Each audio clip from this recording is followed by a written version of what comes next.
Pessoal, tudo bom? Vamos de direito? Vamos de ECA então? Como eu coloquei para vocês, nós vamos falar um pouquinho hoje sobre o SINASE. Então, nesse primeiro vídeo aula eu vou colocar para vocês um pouquinho sobre a introdução a respeito do SINASE. Algumas coisinhas a gente precisa falar um pouco antes de adentrar na lei propriamente dita. Bom, com a Constituição de 88, na Constituição de 1988 foram inseridos dois artigos, 227 e o 228 da Constituição Federal, que vão tratar de questões e assegurar os direitos fundamentais da criança e do adolescente. Então, a partir de 1988, através de um processo democrático, na verdade, de assinaturas colhidas e etc., foi colocado na Constituição Federal, foram incluídos esses dois artigos. Bom, então primeiro a gente tem que saber que esses artigos foram colocados através de um processo duro de redemocratização do país e através de um processo de inclusão, entre aspas, forçado, no sentido de que foram feitos através de um movimento popular em que foram colhidas assinaturas por organizações não governamentais, e essas assinaturas colocaram ou trouxeram a força necessária para que esses artigos fossem inseridos e que vão assegurar os direitos fundamentais da criança e do adolescente. Muito bem. Esses artigos, do 227 principalmente, que é o que nos interessa agora, deste artigo vai nascer, na verdade, em 1990, o Estatuto da Criança e do Adolescente, a Lei 8.069, de 1990. Então, em julho, esta lei passa a existir, essa lei que na verdade esse estatuto que na verdade é uma referência, inclusive na ONU. O Brasil é referência na ONU em relação ao estatuto, por ser um estatuto de vanguarda, uma lei de vanguarda, que vai romper a teoria da situação irregular que existia no Código de Menores e vai colocar isso, e vai transpor essa teoria, basicamente que era uma teoria que toda criança que estivesse em situação de risco ou que tivesse cometido ato infracional poderiam ser colocados no mesmo ambiente, que eram as unidades de internação, o que muito se conheceu na década de 80, as chamadas FEBEMs. Então, a criança que estava em situação de risco por violação de direitos ou aquele adolescente que estava em cumprimento de medidas socioeducativas poderiam ser colocados no mesmo lugar. Então, isso veio trazer, o Estatuto da Criança veio trazer uma mudança de paradigma, já pelo nome. Se lá em 79 chamava-se Código de Menores, aqui agora vai se chamar Estatuto, justamente para se afastar do direito penal, do Código Penal, do Código de Processo Penal. Então, para que a gente pudesse mudar esse paradigma, já no artigo 1º, o Estatuto da Criança vai trazer uma das principais, e se não a principal mudança, que é justamente a mudança deste paradigma de situação irregular, da teoria da situação irregular, para a teoria da proteção integral. Pois bem, em linhas gerais, o que é a proteção integral da criança e do adolescente? Esta proteção integral, ela tem que ser analisada sobre uma ótica conjunta com a absoluta prioridade e também com o superior interesse ou o melhor interesse, como alguns doutrinadores colocam. Por quê?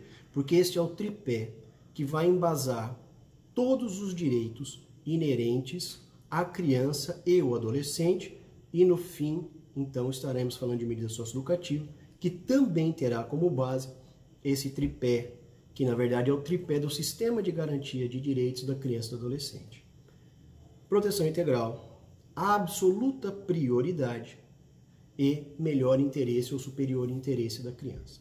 Pois bem, a proteção integral, ela já está no artigo 1º como uma forma de ser, como se ela fosse irradiar para todo o Estatuto da Criança e todo o sistema de garantia de direitos.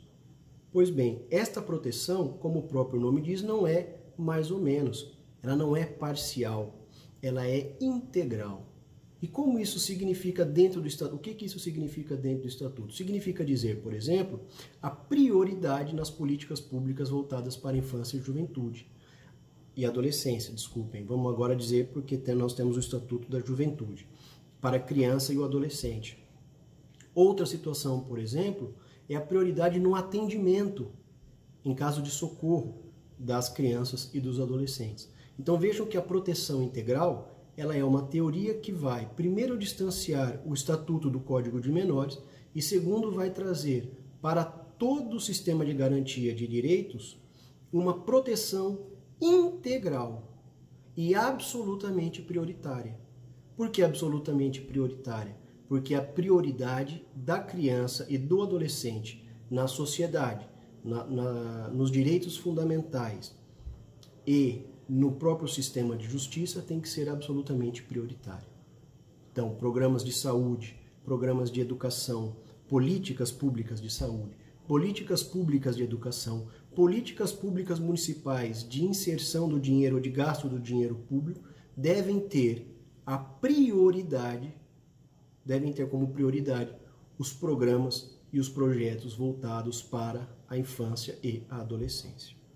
E isto sempre voltado para o superior interesse ou melhor interesse da criança. Isto, por exemplo, no campo, só para a gente colocar um exemplo, no campo, por exemplo, da guarda, por exemplo. Então, um pai e uma mãe brigam pela guarda de uma criança. De quem é a guarda? Do pai ou da mãe?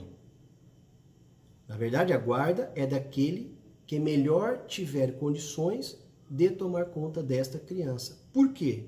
Porque, na verdade, a guarda é um direito, mas também é um direito da criança ter como seu responsável, seu guardião, aquele que melhor assista aos seus interesses, aos seus superiores interesses. Então pode ser que ao final a guarda não fique nem com a mãe e nem com o pai, mas, por exemplo, com um parente próximo, ou às vezes, dependendo da situação de risco, essa criança seja colocada, afastada dessa família provisoriamente, e caso não tenha condições, só lá no final, por exemplo, haja uma destituição do poder em que essa criança vai ser colocada para uma adoção. Vejam como o superior interesse, a absoluta prioridade e a proteção integral estão inseridas em todo o sistema de garantias. E dentro do sistema de garantias, um dos seus subsistemas é justamente a área infracional e, portanto, as medidas socioeducativas. Então é neste contexto de 1988, depois de 1990, que nasce esta mudança de paradigma. Pois bem, o Estatuto da Criança vai trazer várias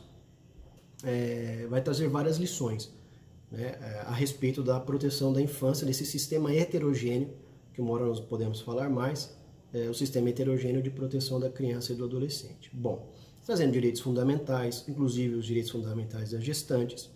Por quê? Porque a criança tem direito de nascer com vida e com uma vida saudável. Por exemplo, vejam como tudo está ligado à criança e ao adolescente quando falamos de ECA.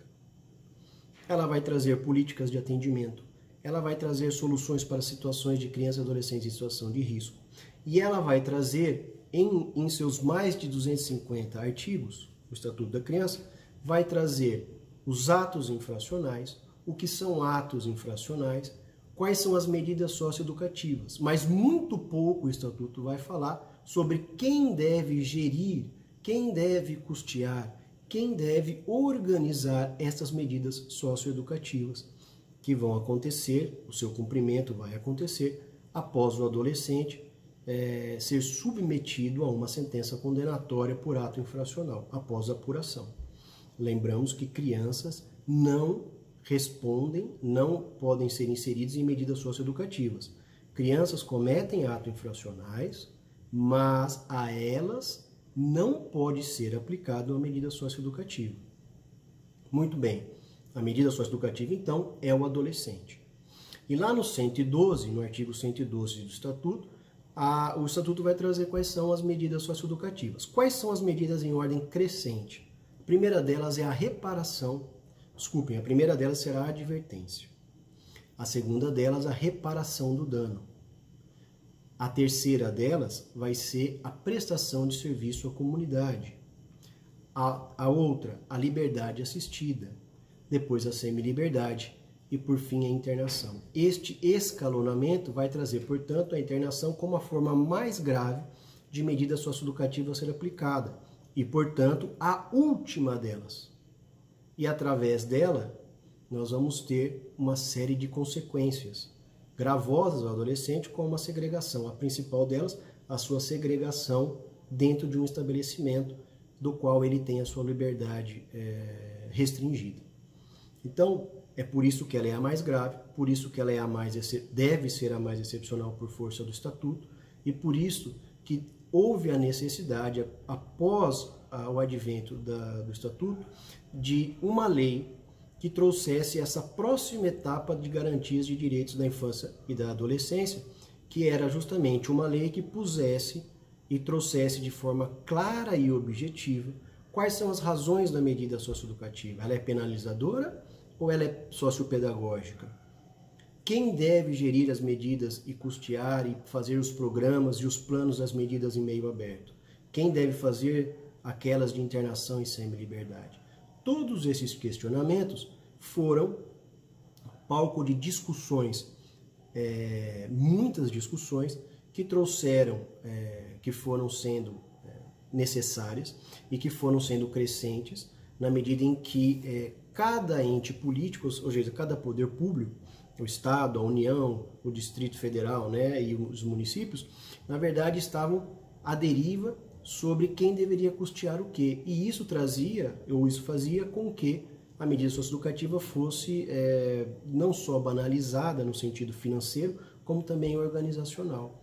E mais grave do que isso, não se tinha um viés propriamente dito se era pedagógico ou se era uma medida penalizadora. Portanto, a partir dessa nossa conversa, nós temos que, então, que a partir da Constituição Federal, com o advento do Estatuto da Criança e do Adolescente, vem a necessidade de uma lei que regule justamente o pós-sentença do ato infracional, pós-sentença condenatória, logicamente, que vai ser a 12.594 de 2012. Então, com a Lei 12.594, vai surgir o SINASE, Sistema Nacional de Atendimento Socioeducativo.